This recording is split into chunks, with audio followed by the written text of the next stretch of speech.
So David Likavec, did I say that correctly? Close enough. I know I spelled it wrong 100 times because every time I looked at it, I was like, let me go back and make sure I'm spelling this right. David's a managing attorney at the Legal Aid Society of Eastern Virginia.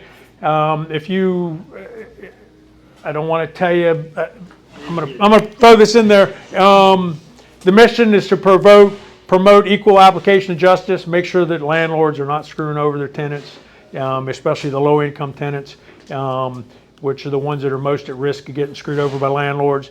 So that's his job, is to keep us on the straight and narrow. So I thought it was a great idea to bring him up here to tell us what we need to do to stay out of trouble and treat our tenants correctly and treat them right. And I think your phone number, if you have any incidents with your tenants, and whenever you give a notice to your tenant, you probably want to use your phone number to allow the tenants somebody to talk to on their legal behalf. So if you have any subsidized housing tenants and you give them a letter of termination or anything else, the local legal aid phone number and website is required to be on the front page of the notice in font no smaller than the rest of the page. There you go. So his phone number is the one you should be putting on that notice. All right, so David, come on up. I know you got a handful of slides there. Thank you very much. Oh, you're welcome. Thank you for having me. I'm going to go in the back and see if I can't make sure those guys are quiet in the back, and then I'm going to bring another microphone around for you guys to, if you got questions, because I know you're going to have questions. So thanks, David. You're welcome. So as Stu stated, I am David Likavec. I'm the managing attorney of the Hampton and Williamsburg Legal Aid offices of Legal Aid Society of Eastern Virginia.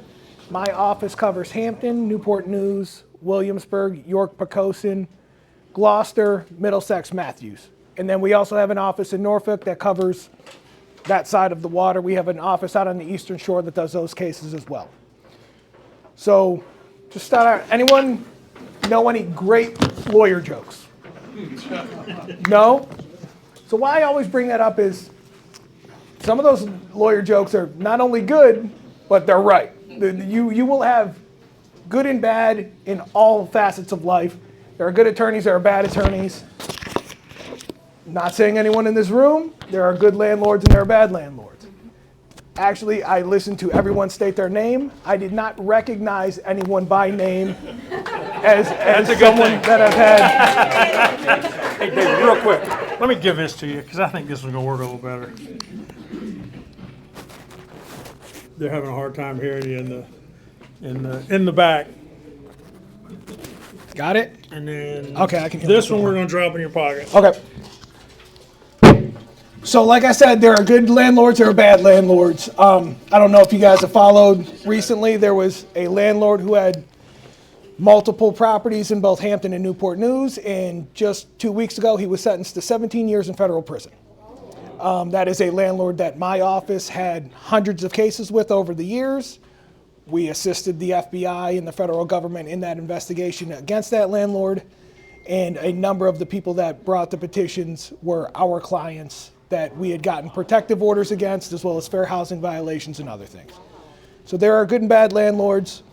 Again, I didn't recognize anyone's name. That being said, if anyone in here recognizes me, I was ever on the other side of a case from you.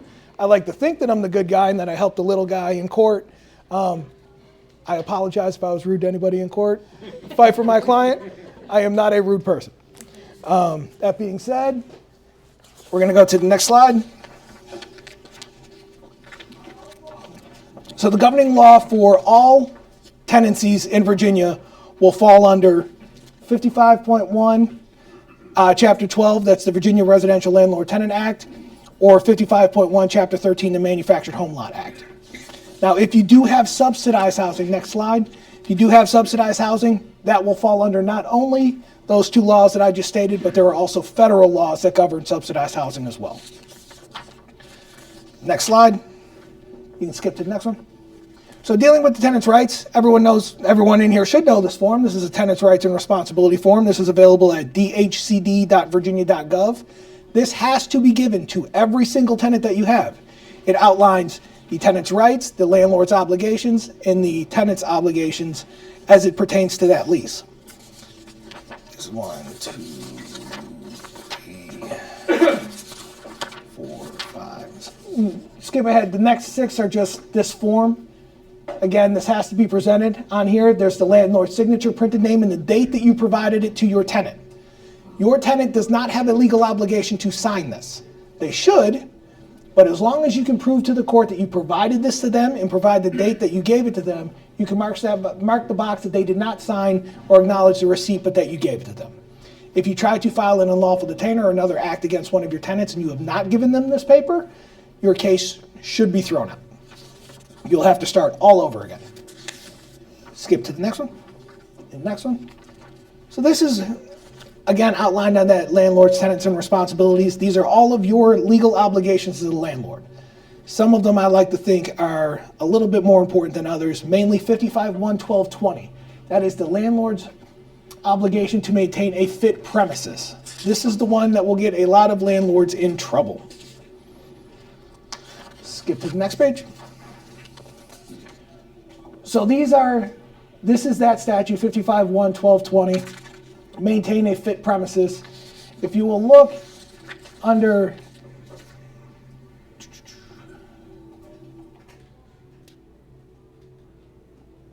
so these are all the obligations. You cannot transfer any of these obligations to the tenant. These are unwaiverable, and you cannot contract out of them in your lease. Next page. Oh, go back one. Under 55.1.12.08, prohibited provisions in rental agreements.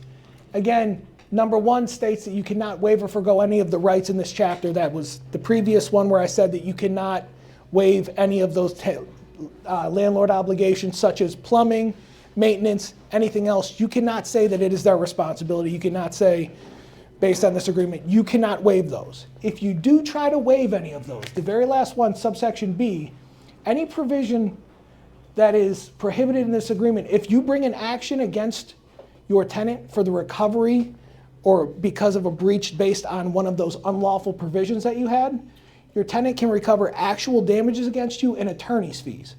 Now, actual damages sustained by your tenant in that action may not be very much, but when I file for them and I represent them in court, I'm going to bill you $400 an hour for my time.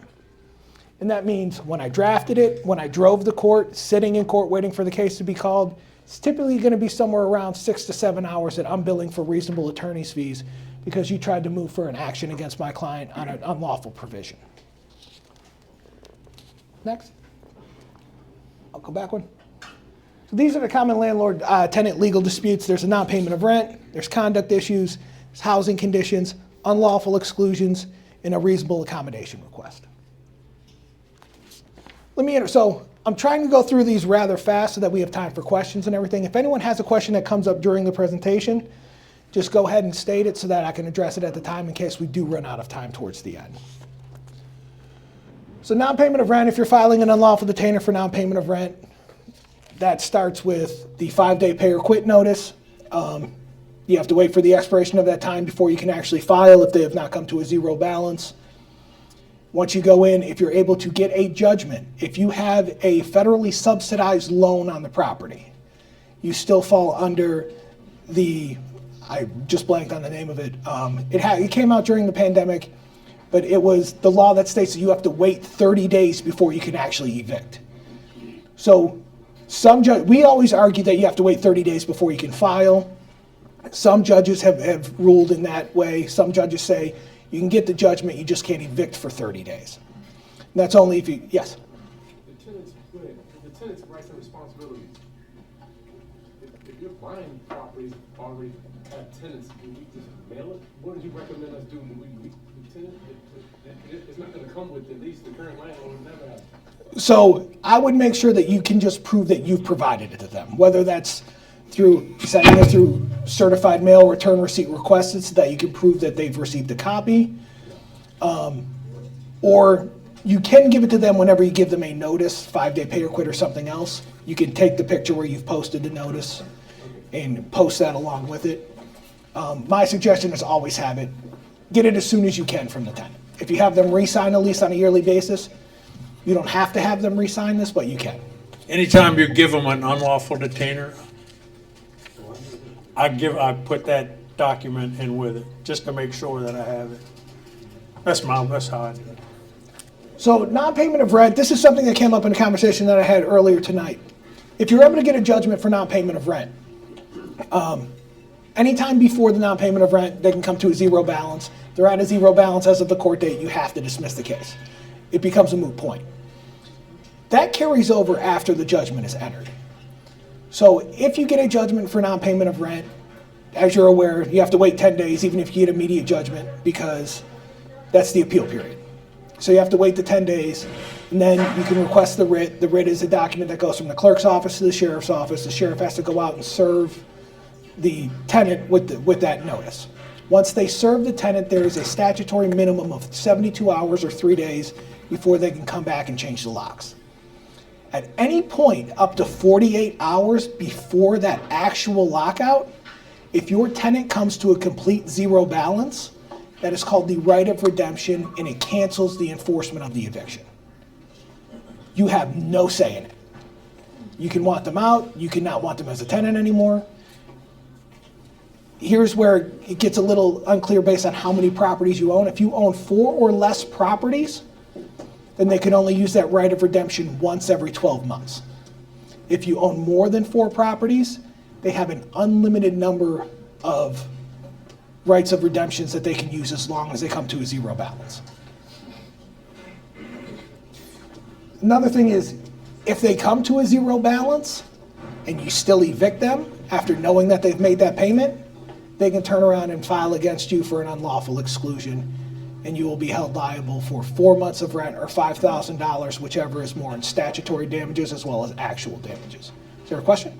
So the sheriff does the lockout, like they have to come to that, right? Yes. So with the sheriff, if, obviously they're gonna say, well, I paid. Does the sheriff not do the lockout if they? So, no, unless there is something from the court or unless the landlord says something. I mean, there's nothing stopping someone from lying and saying, I paid, you can't lock me out. The sheriff doesn't really have discretion at that point. The sheriff is just following the instructions of the court at that point. So follow the landlord if you. Yes, but let's say tenant says I've paid and landlord says, change the locks, I want them out. And tenant can show either a ledger or a portal or something showing that they paid 3 days ago. They're gonna turn around and sue you and you're gonna lose. Question? So what if the tenant just pays by check, but that check never clears? Don't accept non-certifiable funds, gotta accept certified funds. There you go. Money order, cashier's check, cash. Although cash gets into a weird thing where you have to give receipts and all of that. That being said, if they offer you cash, weird area of the law in Virginia, paying your rent is not the law. You have to tender your rent. If I offer you my rent and you reject it, I've met my obligation. You can't turn around and sue me because I didn't pay my rent. I offered it to you. Is that me? Got an actual situation for you. What if the tenant gave you a certified cashier's check that was counterfeit? I would call the police for fraud. The police were not interested. It's a civil matter. So at that point, I would get some sort of proof from the bank. $500 and they were not interested. So I would get proof from the bank that it was a fraudulent check, and then I'd move forward to evict them based on that. You've alluded to it, but what's the actual definition of unlawful exclusion? What would that include? So unlawful exclusion falls under, I don't know if I have a slide for it. Unlawful exclusion can be for multiple different things. One of them is your landlord simply locks you out of the property without authority of the court. Landlord makes the property so unsafe that it is uninhabitable. Or the third one is landlord shuts off necessary utilities, water, power, another thing. So if it falls under any one of those, the unlawful lockout, if it was under for the non-payment of rent, that would fall under the locked out without the authority of the court. Even though you've had the writ of eviction, you knew that they redeemed 48 hours prior, and the statute says that you can be held liable for that. Question? Under unlawful exclusion, tenant. There you go, man. Yeah. Tenant disappears, abandons, then claims, "Oh no, I wasn't gone." How does that all get sorted out? If you have reason to believe that your tenant has abandoned the property, but you can't be sure, you have to post a notice of abandonment. That notice is posted on the property, It gives them 7 days to respond. At the end of 7 days, you can terminate the lease. You can't take possession of the property. I always tell people the only way for you to take possession of the property is through the court. So you can risk taking possession of the property and say, I thought it was abandoned. If all of their clothes, TVs, things are still in there, they can claim, I was on vacation, I just didn't tell them. I didn't get the abandonment notice because I was on a 10-day vacation. So I always say, post the abandonment notice, file an unlawful detainer, and then let the court award you possession of the property.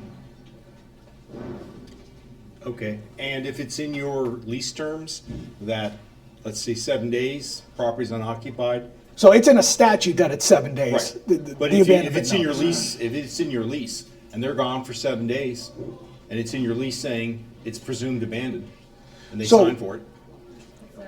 Presumed abandoned means that you have the right to try to terminate the lease. Right. Does not grant you possession of the property. The only one that can grant you possession of the property lawfully is the court. So you can, because you have the right to terminate, you can therefore file the unlawful detainer. You have grounds. If the court agrees with you, they will grant you possession. Any other questions? All right, next slide. So poor housing conditions. The three main things that I will sue on for this are tenant's assertion. That is where you have been given written notice of needed repairs. Those needed repairs affect health, safety, and welfare. You are given a reasonable amount of time to correct those repairs, and you have failed to do so. At which point, the tenant can file with the court a tenant's assertion. They will no longer pay you rent directly. They will pay the rent into the court registry. Judge will decide what happens with that property and that money. Now, reasonable amount of time, I put it in quotations because it is not defined anywhere in the law. It is typically dealt with on a case-by-case basis. It's considered up to 30 days. We're talking about a peeling laminate tile on the floor, you're going to be given 30 days. If we're talking about a house in the middle of winter with a newborn infant and there's no heat, they're not going to make you wait 30 days. So it's dealt with on a case-by-case basis. Remedy and repair is similar.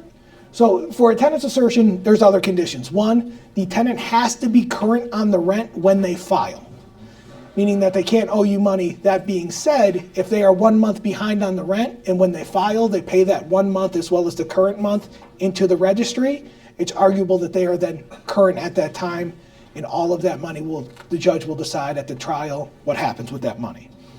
Remedy by repair is separate from a tenant's assertion.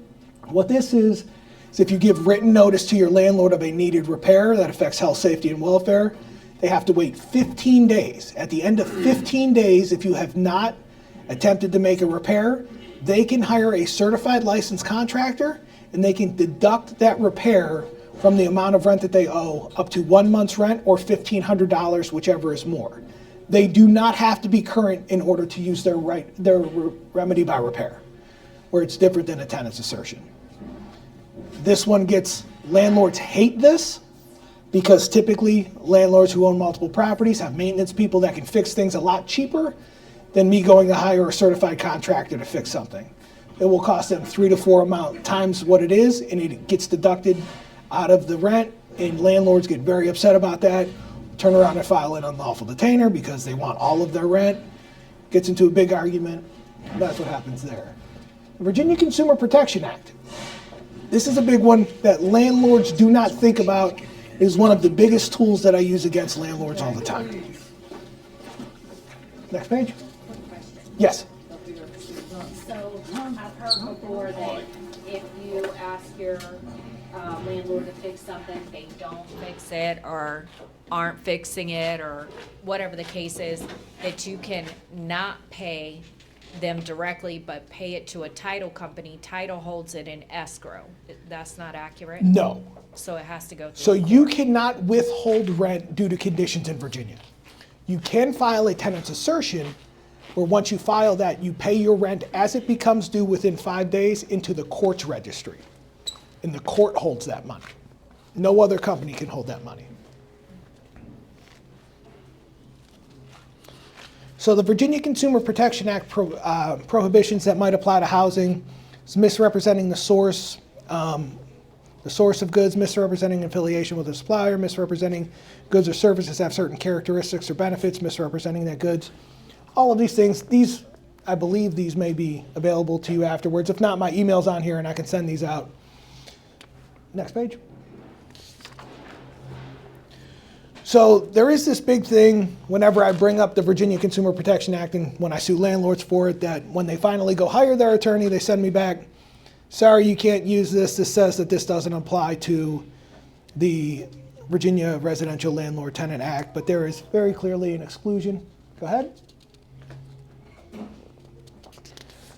So how this applies to landlord and tenant matters, the Virginia Consumer Protection Act states any seller, lessor, licensor, or professionals who advertise or engage in consumer transactions, goods, Landlords meet this definitions. Consumer transactions include advertisement, sale, lease of sales goods, family or household purposes. That includes all residential tenancies, leases for their primary residence. This likely would not cover commercial properties.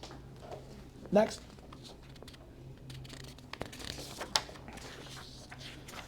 So this is the big one. So every time that you violate a clause of the VCPA, if it is a non-willful violation, which I never plead, I plead for both. So I always plead that it is a willful violation, because for every violation I can seek $1,000 per violation. If it is found to be a non-willful violation, it's $500 per violation. The other thing with willful violations is I can charge the $1,000 per violation, or I can charge 3 times the actual damage. So if I find that you are unlawfully charging a tenant, very specifically, in Newport News, there's a certain area of property where you have to have a license to be able to rent your property. It comes through the city, you have to have the property inspected, has to pass an inspection, you have to have a form before you can rent that to any tenant. If you are renting to a tenant and I find out that you have never gotten that form, I'm going to allege that every single violation, every time that you charge them rent or anything else, is a violation of the Virginia Consumer Protection Act. And I'm going to seek 3 times whatever that rent is. Is that downtown? There's 3 separate, Spread that out? yeah, it's typically, there's 3 separate areas, and they cover a wide portion of downtown. It's a lot of the numbered streets. But those, you have to go through codes and compliance, you have to have an inspection before you can rent the property. Where else is it? Do you know? It's those 3 areas that they line up and they all abut each other. Yes. I'm curious how you deal with the situation and defend your clients when, for instance, the lack of repairs being done. If they will not let you in, if you're waiting for parts, but you're doing your very best to try to get it repaired. What is the landlord to do? How can we prove that we are trying to do this, but the tenant is manipulating the situation to claim they don't have to pay rent or whatever? Because, you know, they'll continually break something, don't let you in to fix it, that kind of thing. It does happen. So again, conditions do not mean that they don't have to pay rent. Conditions do not... Or go and hire a contractor and keep the rent from you. What does a landlord need to provide to you to show that we have made good effort? So I always reach out to a landlord. I don't always reach out to the landlord. 99% of the time I'll reach out to the landlord unless it is a landlord that I have an ongoing relationship with that I know it is a waste of mine and my client's time to reach out to that landlord. I'll reach out to the landlord and say, we have been retained by so-and-so as it pertains to conditions in the property. These are the allegations that she's making. I am making a demand for the repairs of this property. That landlord reaches back out to me and says, we've attempted to go out and make those repairs 4 times. I have my maintenance crew that can testify that I've sent them out there 4 times. They weren't allowed into the property.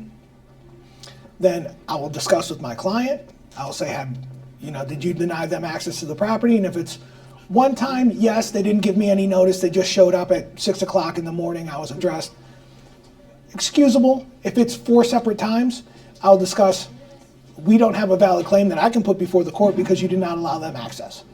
If they've attempted to make access, I can work with them. I can negotiate a time for them to show up, a day and time, to make sure that you're available and that they'll be there to make the repairs. You cannot deny them access to make the repairs. So would you require some sort of documentation, records from the landlord? If the landlord To has. prove, how do you prove Yes. that you've been there and trying to do right? So if the landlord expresses that to me and they have some sort of evidence of that, I will take that, and I will take that in good faith unless I discuss with my client and they say, I have a Ring camera, I can show you no one showed up on these dates that he's claiming. So it becomes whatever amount of evidence there is to support one way or the other. You did have a second part of that question, I forget what it was. What did you say? There was a second part to the question. Did he answer? Did he answer both parts for you? remember what the second part was. Okay. I believe there was another question? Yeah, there's one over here. AJ Email got it. exchange, email exchange will work for like notification, like proof that you try to reach out to the tenant. So it could. So like you say, like for instance, my tenants, I say, hey, at was it like Monday the 13th, I'll be at your home between the hours of 4 and like 6 o'clock. Would that suffice? For notification, and then follow up with an email saying, hey, I came by your property, no one was there to let me in. blah, blah, Yeah, blah. the second part is better than the first part. First part is saying, I am aware of the situation, I will be there on this date. If I don't have a follow-up or something else, I don't know whether or not you showed up. It's going to be your word against her word. If there's a follow-up at 8:07, I've been sitting outside your property for an hour, there's no one here. Also, I'd make sure that there's some sort of acknowledgement on their side that, Right, sounds good. Yeah. Right, perfect. Next, retract a little bit. Where do I find information about the properties that you need to have a permit from the city? so if you look up, it's the Newport News Rental Certificate Program. If you Google that. Rental certificate program? Yes, it went into effect, I believe, 2 years ago, 2 or 3 years ago, and they will have maps of the areas that are covered by that. Hampton has a similar zoning area also. It's called something different, but Yeah, they have a new one that's just recently, this past year, went into effect. But I think it expire. The one I saw on the web today expires in July, which I totally think they're going to redo it. I believe it was a one-year pilot program that they tried to put in place. So Yeah. typically, the new laws go into effect in July, so July to July wouldn't surprise me. Right, and my point is Hampton has something very similar, and it's really interesting. If they fall behind on their rent, there's a system that you negotiate between landlord and tenant to try and get them through so that we don't have to evict So that's them. the eviction diversion pilot program. There you go. That is in Hampton. It sounds better than it actually is because most people don't qualify for it. You can't be late more than 2 times on your rent in 6 months or 3 times total in 12 months. When they show up to court the first time and they want to be in that program, they need to bring 1/4 of what is owed. They need to pay that on the day of court. The other 3/4 of what is owed will be divided over the next 3 months. They have to pay their regular rent as well as that additional 1/3 amount payment. And if at the end of those 4 months they've caught up, then the eviction goes away. But And- most people won't be able to, if they're behind on rent, they're not going to be able to qualify for the program. And listening to you, it just reminded me that I just conflated 2 things that Hampton has going. Yes. The pilot program, and then there are areas where they require inspections. There are 4 areas, I think, in Hampton that require inspections. So, if you have a house that you're renting in those 4 areas in Hampton, the city of Hampton requires you to have them inspected. It's not a Virginia Landlord Residential Tenant Act thing. It just ties to your Newport News question. Is the only reason I said that. But the Newport News one is in the Newport News City Ordinance. You have to have that certification. If you do not, and Codes and Compliance finds out that you're renting a property that doesn't have a certification, Codes and Compliance can take you to court. It is a criminal act. It's a misdemeanor, actually. And right now I am currently in litigation with a landlord who is doing that, who has pending misdemeanor charges for renting properties that he doesn't have. Can they hurry up and like they know about it, get the permit, and then drop those cases? I believe so, but I can't speak on that for sure because it's not my area of practice. But I It's not gonna believe be real easy because you gotta inspect it too. I do know that the person that I am dealing with, their case has been continued multiple times, so I do believe that if you cure that matter, you may have to pay a court cost of like $60 or something like that. But I believe if you cure that before a judgment is entered against you, that it would be non-suit. I remember the second part of your question. If the landlord does make reasonable attempts, such as they have to replace AC unit, there's supply chain issues as there have been for the past year. If the landlord can show that they went out, they hired this third-party company, they've paid the third-party company to do the work, third-party company doesn't have the part or something else, then you could show that you've made a reasonable effort to cure the issue. If you have to put a down payment, yeah, a receipt or something for whoever you hired to come out and do the work. If they say, I can do the work, I can replace your AC unit, I got to get a new condenser. The condenser costs $600. You pay for the condenser now. When it comes in, I'll come put it on. Something like that. You've made your reasonable efforts to cure the issue. You would not be held liable because you just have to make reasonable efforts. It's when a landlord does nothing, or a landlord shows up and says, I will fix this, and then disappears for 5 months and has done nothing again. If they can show that they've taken reasonable efforts and it's this third-party company that is dragging their feet or causing the delay, you would not be held liable for that in most situations. Yes? How is this impacted if you have a property manager? You got basically an intermediary. You're just gonna go straight to the landlord.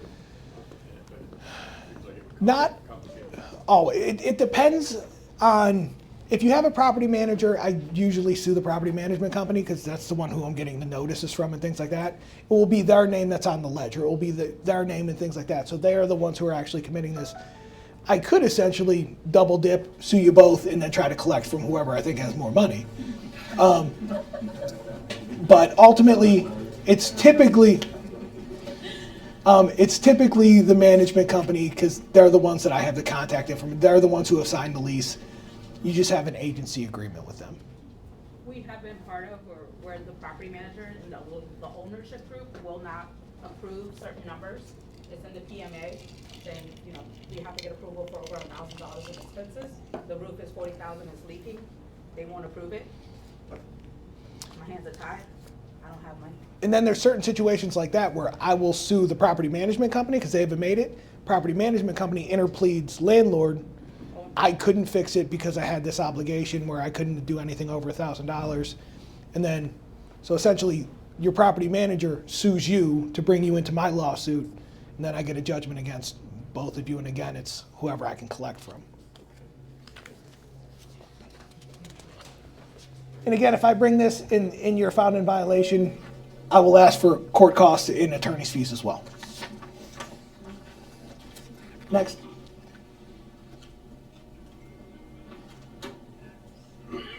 So these are some of the common types of violations under the VCPA. Misrepresentation of services that will be provided. If you have a big complex or something like that, you say I have a sauna, I have a gym, I got a swimming pool. That's part of what induced me to sign my lease with you, and then swimming pool's always broken, sauna doesn't work, and the gym has been closed for 2 years. I can turn around and sue you that that's a violation of the VCPA. Fraudulent inducement to contract, that's where you lie to someone to get them to sign a contract. Number 3 is the big one. Representation that certain repairs will be made or habitability. This is implied in every single residential contract because it's in the VRLTA. You have to, as the landlord, supply a habitable property to your tenant. If you don't do so, it's not only a violation of the Virginia Landlord Tenant Act, it's also a violation of the Virginia Consumer Protection Act. Number 4 is a big one. A new law just went into effect that we will discuss in a minute. Fees that are not owed under the lease or statute. And number 5, we've already kind of discussed where the lease requires you to waive statutory rights. Next. Question. Yes. Habitability. So there's some people that will rent you out a house that just looks terrible, and you take that house, is that habitable? Is that? So when I take cases for habitability, I always tell the tenant, contact codes and compliance, have them come out and inspect the property. If they find violations, they can write the landlord up. A lot of those, I mean, if you have infestations, if you have holes, if you have, the No heat, no water. Yeah, no heat, no water. The kitchen, I've seen a tenant rent a house where the stove was not connected to anything. It was in the middle of the kitchen, and there were nails, and the floor was exposed to the subfloor, and this was the only place that they could get. It was the only place to get a roof over the head, so they paid landlord $4,000 to move in here. Landlord said, don't worry about it, I'll fix everything. They get the money, they don't do anything. That's also the landlord that just got convicted for 17 years. So, but again, habitability, somewhat subjective, but more objective, where I always tell tenants to contact whatever city codes and compliance to come out and inspect the property. So fee disclosures. This is a new law that just went into effect this year, starting July 1st of 2024. Landlords must disclose on the first page of the lease all the rent and fees to be charged to the tenant in addition to the monthly rent. Above that list, it must state that no fee shall be collected unless listed below or incorporated into the lease by the way of an addendum. So is that on the first page? On the first page of the lease. That's the part that gets them? Yes. Any fee that you're going to collect, meaning that if you charge them to use the portal and pay, and that fee is not on that first page, that is a violation of the VCPA. That is $1,000 every month that you have charged them an unlawful fee for each fee. Pet rent? $1,000 per violation. So pet. Not up to, but 1,000 per If it is violation. knowingly done, it is $1,000 per violation. So if you've got like pet rent and it's on page 2? If you have pet rent and it's on page 2, although you might be able to argue that it was listed by an addendum or something else. I'm talking more about those little tiny fees where it's service fee, $120 for processing a payment or something else, where it's not listed anywhere in the rent, or you have the payment fee for paying the rent is now $6.99 or it went up to $7.99 during the year or something like that for paying on the portal. If you're charging those to your tenant and it's not on your lease, those are violations. And if you sue my tenant for unlawful detainer because they're behind 2 months on rent, and I find that you've done this for the 6 months that they've been renting there, I'm going to go back and calculate every single time that you charge them, and I'm going to file a counterclaim against you. So does it mean literally on the first page? What if it's on page 2? Then that would not be the first page. So is it? Okay, I just want to make sure. It's that first Yeah. page that gets. No, if it says on the first page, Okay, got it. statutory interpretation is very strict. First I've got- page means first page. Same font means same font. Okay, gotcha. If you've got a lease that they signed in 2023 that has a fee on the second page, are you still, do we have to update our leases every time Virginia changes the law? So here's what I have done personally and what I've instructed my attorneys to do. If the lease is signed before January or July 1st of 2024, I am not enforcing that. That being said, if there are charges after July 2024, depending on the allegations, depending on the landlord, the history, and things along those lines, as well as, And there's no addendum. yes. So, right now I am only filing these as counterclaims. So I am not going and seeking leases, trying to find, if you have a lease, bring it into my office, let me see if I can make you some money. What if they bring it to you? If who brings it to me? If they bring it to me and just say, so if it was signed after 2024 and they brought it to me and said, I think I'm being charged unlawful fees, if I find those fees, again, I will send a letter to the landlord. I will tell them to immediately stop filing those fees. And at that point, it becomes my client's decision of what we do with the case. If I've accepted the case, I don't get to decide the case. My client does. They get to decide the end goal. I get to decide how we get there. So if they want to file the action and take it to court, I will file the action and take it to court. If they want me to try to negotiate and get half of whatever it would be, as long as they get paid within 30 days, then I will make that offer to the landlord. If you don't So, charge question- any of these fees, do you still need to put that statement about no fee shall be collected yeah. unless it's listed below? Well, yes, because there are fees that you're, They're not yeah, listed below? Yeah. yeah. So, well, you're going to have your rent listed as well as 10% late fee Right. if paid after a certain date. So you're going to have fees listed. So, just to be clear, if you have an auto renew portion in a grandfathered lease, you don't have to put the statement of fees on the first, you don't have to write a whole new lease. If that lease renews after July 1st of 2024, it needs to be on that lease. So auto renewals, if you have an auto renewal clause in the lease, you essentially have to write a new lease with the fees. I would, I mean, this has not been adjudicated very much because it's a new law. That may be up to a judge to decide. I'm going to state that if this lease auto renewed after July 1st, that is a new lease. And that lease has to have this. Landlords, if they didn't know about this or anything else, just as the same as a criminal action, ignorance to the law is not a defense to the law. You as a landlord have an obligation to keep up with the Landlord Tenant Act. This is a new law under that act. And just because you were unaware of it doesn't mean that you're protected by it. Question. I use a software program, so one of my people go to 7-Eleven and make their payment, and the software program charges them a fee for making their payment at 7-Eleven. I get none of that fee. Is that still considered a fee? Yes, you're charging them that fee. I'm not charging them that fee. Is it? 7-Eleven charges. 7-Eleven charges them that fee. I get none of that money. Software or 7-Eleven? They could mail me a check, but they choose to go to 7-Eleven and pay. But is it your software that you're running that charges the fee? Yes. No, that's a service that I use. Well, you're employing that service. Yes. That's your fee. That's your fee. Yeah. Okay. It's an agency agreement. You have hired them to collect this fee for you. No, it's the tenant's choice to pay that way. They could mail me a check. They don't have to use that service. Put it on there. Yeah. If okay. they choose to use it or not, but Okay. I mean, it would be one extra line and you'd be protected. So every time they increase their fee, I have to make an addendum to it? No? Okay, one time, okay. Okay, all right, okay. Yeah. And you don't have to put a particular fee. I would list the amount at the time that you're doing it. Currently at this, currently at $5.99 per month due to changes based on the software program. Something like that. But so that they're on notice that this will be collected from them if they use this. There are no surprise fees. Haven't changed the lease fee in That would be unlawful, I'll sue you. Any other questions? Yes? Any other questions? Oh, sorry. Didn't see you. Okay, so taking a different turn on things. So a lot of the examples that you went through were more like the landlord needs to do these things. What happens when you have a tenant that wants to put their cat litter down the toilet and then the plumbing stops working, or they decide to put baby wipes down the toilet stops working, and so it's situations where they're creating issues that you as the landlord then have to go remedy, but they could also say, this is inhabitable, my toilet's not working. They can.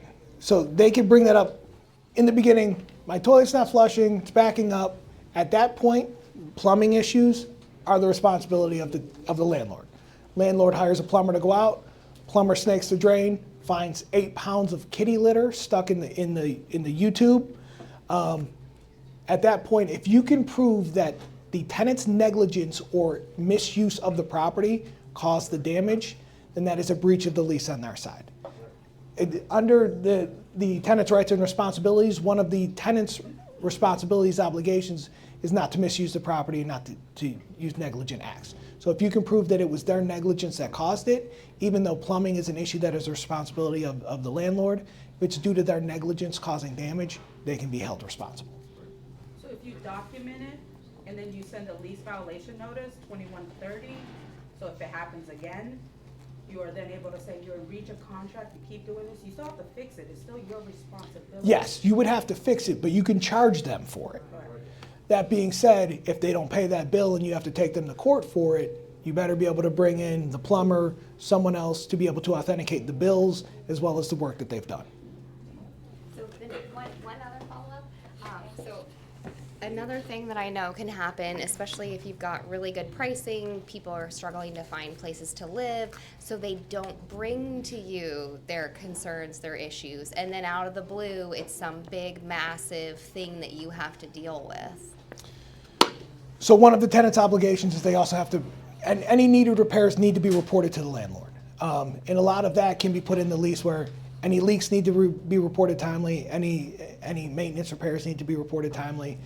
The delay in reporting those can also be deemed as negligent as well. If they had knowledge of a leak, which you can show knowledge of, leaks grow over time. Different than when a pipe bursts, there's no warning, but if you have drips and then a ceiling falls in and you're able to tell that this was from a pinhole in a pipe that would have had a water spot on the ceiling over 6 months that grew, you can show the negligence and failure to report. So your advice to landlords is put these kind of repairs, and be very specific about reporting these types of Yes, it's also statutorily required. What about if the tenant doesn't pay the bill for like water and sewer and stuff like that? And that is where you guys get the break. The great Commonwealth of Virginia is very landlord friendly as opposed to tenant friendly. everything in Virginia, all monies due to a landlord become rent the very next month. Any amount of money that they owe, the next month it is rent. So while it is for a water bill this month, any monies that are owed to the landlord become rent. The next month, if they make their rent payment, you don't apply it to their rent, you apply it to the most outstanding balance first, because that is what Virginia law says. Therefore, they are late on rent the next month. So you are always applying to the most outstanding bill. They are always late on rent. They are always, not always depending on your lease, but can be charged a late fee if that is in your lease. And therefore, you can always bring them to court for it. It wasn't like their heat's not working because they didn't pay the gas bill or something like that. And then they're trying to say that the heat's not working. So if the heat is their response, so if they try to claim that you shut off their heat, you simply would contact Dominion, and Dominion says, we shut it off because they didn't pay the bill. It's in their name. There was no shut off notice by the landlord. Landlord can cause a tenant's heat to be shut off even if it's not in their name. Landlord can call and say this person's no longer living there, they're squatting there, they don't have a lease, and they can have that shut off. That's an unlawful exclusion. If Dominion does it, if a third party causes a utility to be shut off, you're not held liable for that.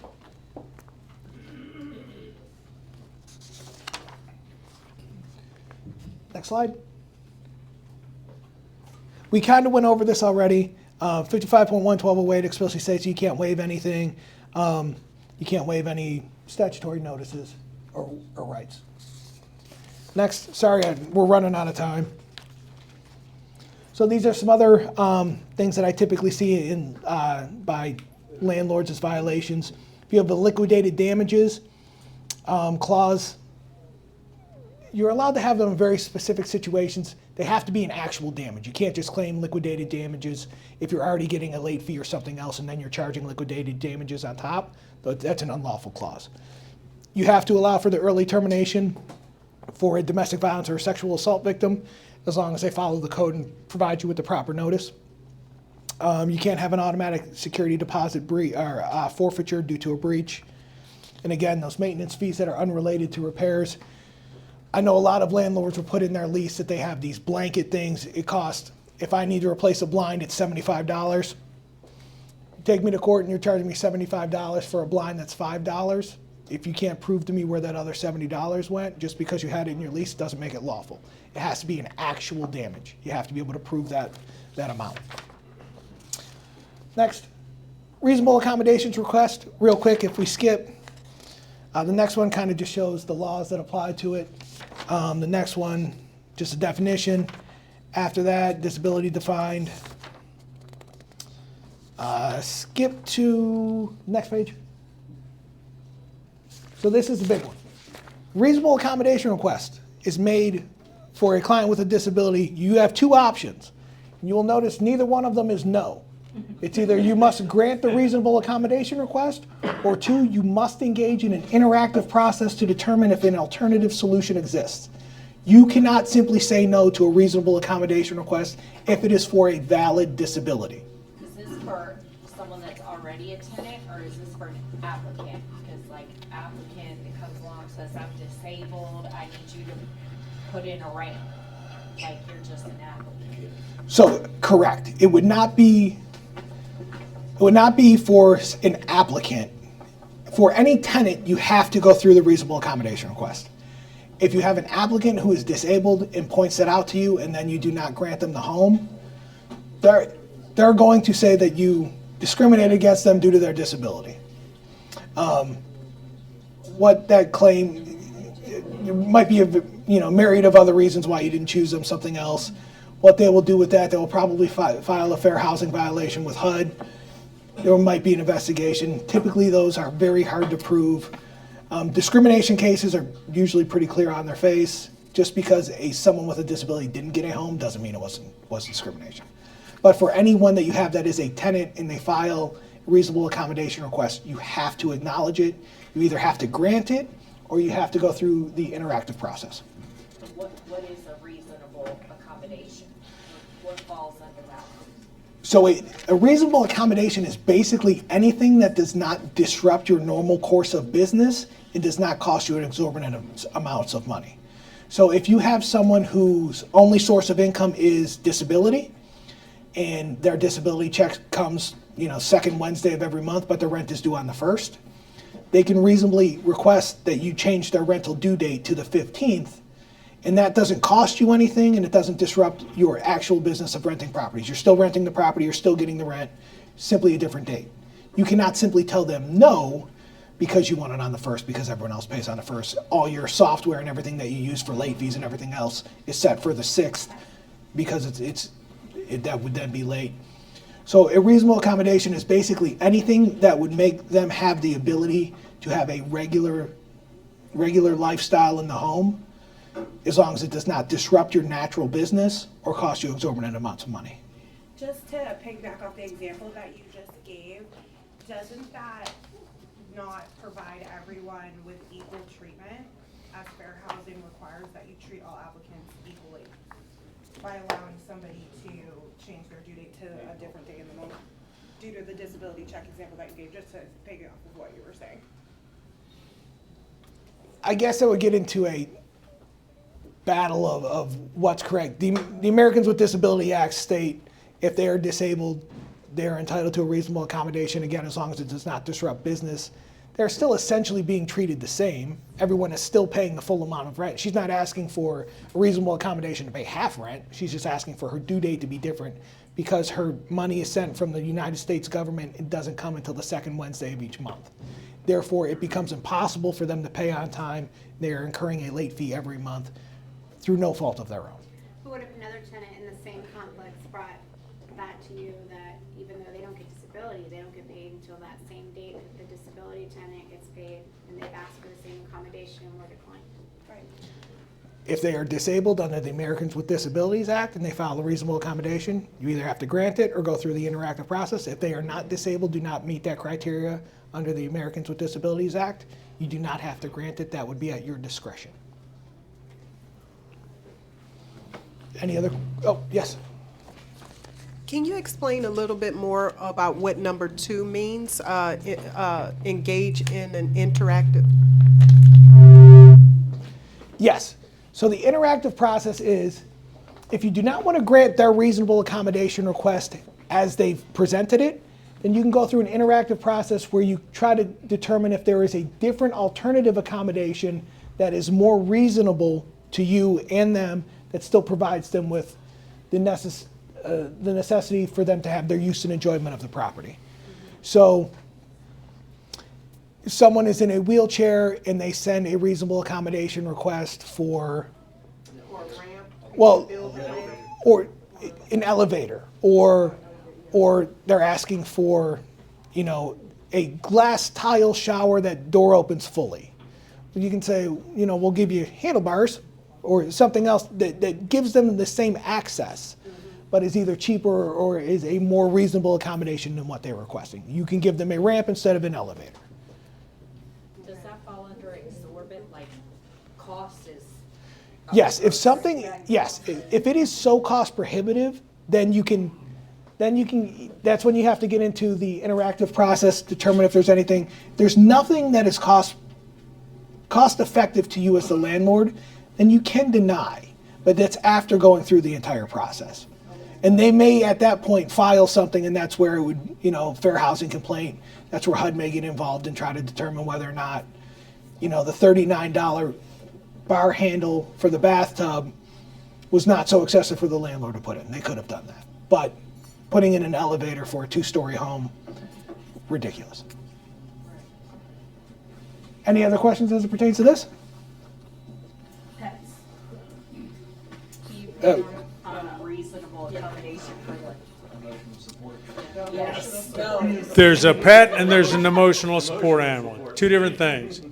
Yes, well, there's 3 different things. There is a pet, there is a service animal, and there's an emotional support animal. So service animals have to be licensed as a service animal. Emotional support animal, you can get documentation from a physician or someone else that you have an emotional support animal that helps you with a disability. There is an actual form for that. Both of those have to be allowed under both. So a service animal has to be allowed under both the Fair Housing Act of the United States as well as the Virginia Fair Housing Act. An emotional support animal is allowed for under the National Fair Housing Act it is not specifically defined under the Virginia Fair Housing Act, but that defers to the National Housing Act, so it is allowed as long as you have the proper documentation. Can you charge more for that? No, you cannot charge pet rent or a pet deposit for emotional support animals or service animals. Those are exempt from those claims. I had an incident where they actually told me that I was not allowed to ask for the forms. You are. You don't ask for like. You can't, yeah, you can't ask for medical records or what their actual issue is, but you can request the forms for either the service animal or the emotional support animal. They have to be provided. Like you can't ask what qualifies them for. All right, we're in the good part here. Hang on a second, let's go. We got, we're gonna use your microphone as a. On that issue, I have had a couple occasions of ESAs, and I make it very clear on there that if your animal is going to violate the rules, i.e. dangerous behavior, biting, attempted biting, and my big one is noise. People say, oh, well, you don't allow pets. Yeah, you're right, I don't. But if you bring me that stuff, I have to allow it. But if I get complaints on noise violations, it doesn't matter to me whether it's your ESA dog that's doing it or your stereo, et cetera. I get enough complaints, I'll put you out for noise. Correct. And that's But how I control a lot of that. there is also a difference there between ESA's emotional supports animal and service animals. So for the emotional support animals, you can absolutely do that if they are violations, if they are threats, if they have bitten someone, or excessive noise, even if they are an emotional support animal, that can be the grounds for an unlawful detainer.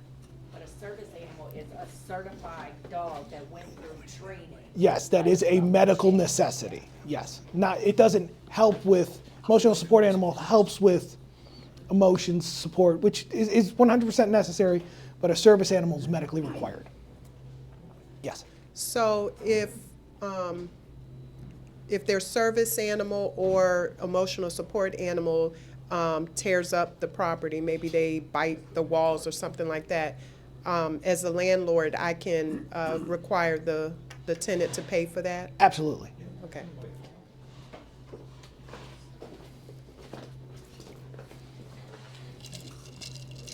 When you say proper documentation, would that discount the, $25 online claim that my pet is now certified as an ESA, which is, a bunch of garbage? I have not checked this specific law recently, but I believe in the recent past, Virginia did say it had to have an established relationship with this Correct. care provider. How do we define that or determine that? So I don't think it is defined. What I would do is you can always, just like their background, their references and everything else, follow up on it.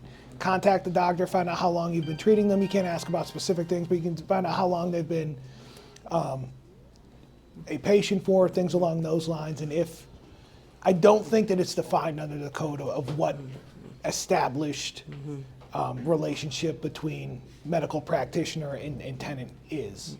I think it's kind of on a case-by-case basis. But if they say, never met them, they sent me an online, they sent me an online request and told me what's going on and I filled this out, that wouldn't meet the definition. Right. I mean, these days you can do online therapy with people. Yes. But you also can pay $25 and. Absolutely. They Or send it you to me can all the print time. one up on your own Make your and- pet free in your rental. you Yeah. know. Or you can just Google it and copy it and download it and put your name on there. So follow up and contact whomever the provider is that says that they've provided the treatment, that this is required. So the request then should have contact information on it for that provider? Yes, it's required.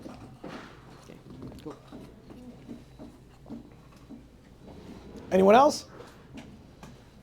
So that's my last definitive slide, I believe. Yeah, questions.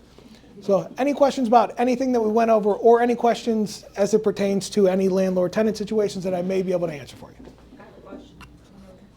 What's like one of the main things that comes to your office that you get a lot that landlords should be aware of?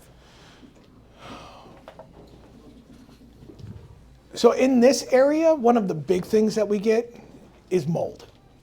Is that they see mold. There's mold everywhere because we live near the coast. Everything is moist. There are very specific remedies that have to be followed for the remediation of mold and what you need to do when you're made aware of visible mold. I know a lot of landlords will say, it's not mold, prove it to me that it's mold. Can't really do that. It's the landlord's obligation as to maintenance and everything else. To test for mold or anything else, that is a landlord's obligation. So we get a lot of stuff for mold. And then to remediate those situations, they're very specific where if it's under, I believe, 10 square feet, then you can remediate it based on the USDA standards. If it's over 10 square feet, then you need to provide your tenant with alternative comparable housing during the remediation process. You have to provide them with a full copy of the mold reports, and you have to remediate. And you can't charge them any, so if you have to put them in a hotel, you can't charge them any more than what you're charging them for regular rent. They still have to pay their rent, but you can't charge them any more if you have to put them somewhere else during that remediation period. So if this is a housekeeping issue, they haven't cleaned the tub and mold and mildew is growing throughout. So mold and mildew, Test for mold. so mold and mildew around the shower is very different than splotches of mold throughout the home and everything else. Again, maintenance issues, things like that, and condition issues. If you are, I know a lot of leases have it in there where you have to try to reduce the amount of mold and moisture in the home, running a dehumidifier, things along those lines, or air conditioning, things along those. You can't have that high heat with that moisture in the home where it's going to just fester mold spores. That is a defense that landlords use as to that. Yes? Real question on tenant-induced, as you said, housekeeping. Tenants refuse to maintain the house appropriately, so they invite bugs in because they literally leave trash and food out, and then they all of a sudden say, oh, you've got a bug problem here. No, you're the vector because you take the chicken wings and put them on the floor and the plates in the bed and whatever else. Dealing with that, or for those who are squeamish, bed bugs. My tenants occasionally bring them in and say it's your problem. I go, no, it's not my problem. It's actually yours. You brought them in here, and oh, by the way, you took your sweet time letting me know about that. Well, I'll just share with you all one of the defenses I use is I do have a pest company come in monthly, and I'm able to have my property manager walk through because the tenants, it's an apartment building, the tenants agree in their lease to allow pest remediation. It's the free inspection. So that's where we a lot detect. of tenants, a lot of landlords also have where they will monthly go in and replace filters. Correct. That's Again, another, you can go in, if you see conditions in that property, food all over the floor, food left out, all of that, take pictures of it. That is the defense. They have an obligation to keep that property up and keep it sanitary. They have a statutory obligation to do so. Therefore, if you can prove that they're not doing it, if I have someone come to me and say, I have all these roaches, I have rats and all that, and the landlord says, well, you're dirty, prove it. If they have proof, if they have pictures of food all over the floor, all of that, great, I'm not taking that case to court. If they say, well, I just think that he's dirty, kind of smells when I see him, then I'm going to say, well, that's not enough proof to me. Come on back here. We'll get you. Hi, I have my son is a first-time investor, so he has a tenant, and I'm trying to let him do things. But anyway. Learn the hard way. He has a tenant, and as far as the inspections, I had him, I looked over his lease, and I had him write in there, bi-monthly inspections or whatever. The tenant's making it difficult for them to come. So, what can you do? Can you just say, well, I'm coming on this date, and boom, and just come? What I would suggest you do is make sure that he's giving a proper 72-hour notice to enter. Oh, it's 72, not 24? It is changed to 72 for a non-emergency. Oh, okay. So a 72-hour notice that they're coming to do an inspection. If they fail to do so, provide a 2130 notice. You have repeatedly failed to allow us access during these routine inspections that are part of your lease. Therefore, if you do not allow us access in the next 30 days, or if you do not allow us access in the next 21 days, after 30 days, we'll terminate your lease and move to evict you. Chris, the gentleman next to you, I'm gonna change topics slightly, so I don't know if you had a question on this before moving on? No? Okay. Oh, it's Chris. Was it on this? Oh, you did, okay, sorry. I saw somebody's hand in that one. Yeah. It's back to the photos. If we're in there doing our inspections and we are taking photos, is there anything we need to be worried about in terms of taking photos of so that we don't get approached for invasion of privacy or anything like that? Yeah, I would not take pictures of people in the property. I would definitely not take pictures of children or possibly children's bedrooms if you could avoid doing so, unless that is a huge area of concern. Other than that, you have the right as the landlord to document the condition of your property.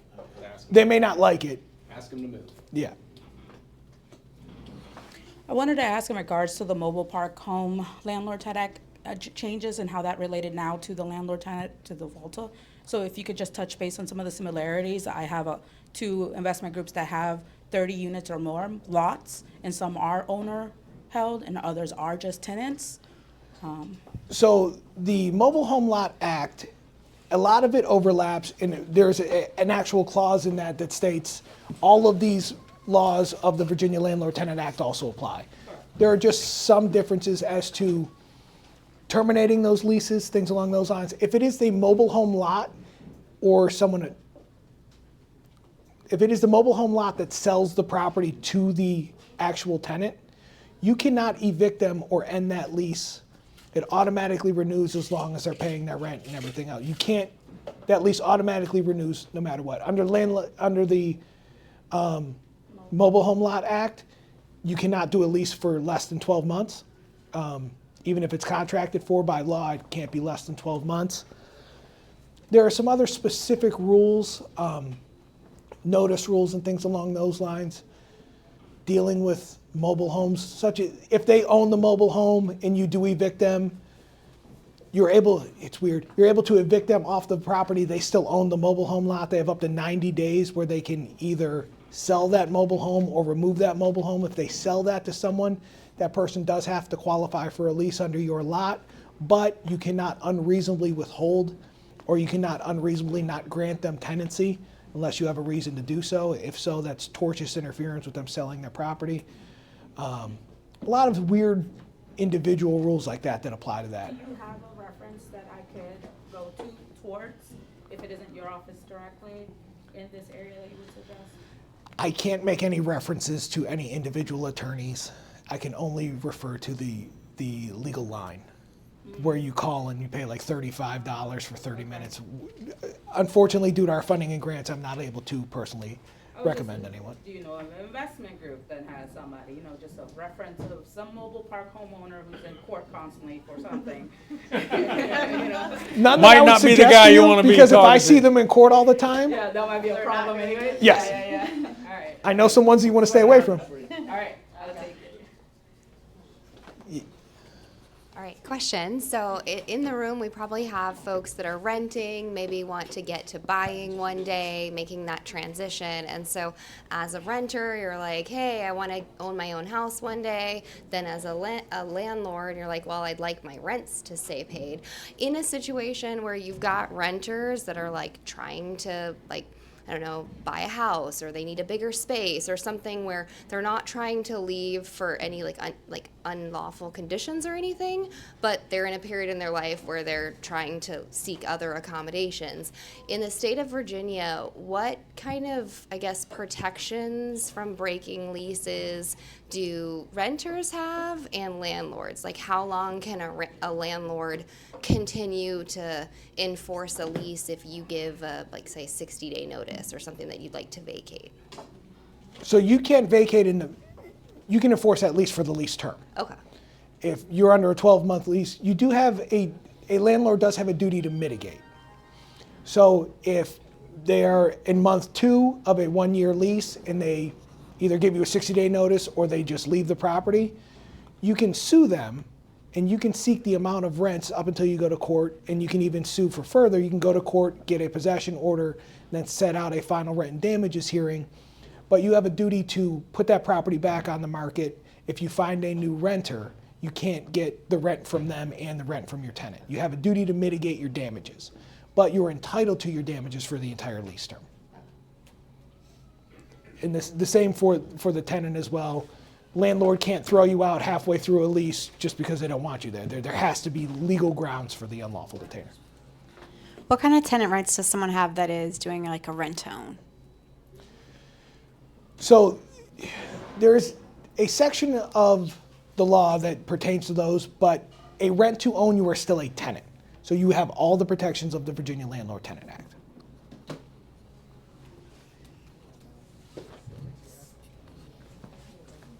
I actually have a case before a court right now dealing with a rent to own lease. I just where- want to go, I'm sorry, I Oh, just want to go go back very quickly to the part about the different type of dogs. If you're putting your home up for a listing for rental, so are you saying that we can't put on there that no dogs allowed or no pets allowed? No, you Is can that what- absolutely put that. I'm sorry? You can absolutely put no pets allowed. Okay. You just have to be aware that service animals Right. and emotional support animals are not considered pets. Pets, right, okay. What were you gonna say about it? So I actually have a case against a rent to own. It was a property that they are renting to own in Newport News, in one of those areas where you have to have the certification, and they do not. And I have countersued for over $40,000. I had seen a rent-to-own guy in Newport News who's very, I'm probably guessing it's the same person. I wouldn't be surprised. He takes very large deposits and then tries to evict you before you can close. I am almost positive it is the same guy.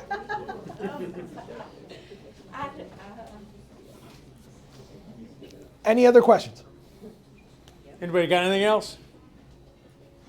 I'd like to thank All you all right. for coming out. Yeah, thanks for coming out, everybody. Stick around, network. David, thank you very much. Very informative. How'd we do? All right? Yo, you did great. Kind of had to rush through the slides. Still didn't finish in time. No, you're right on time, actually. This is it. Turn these off here.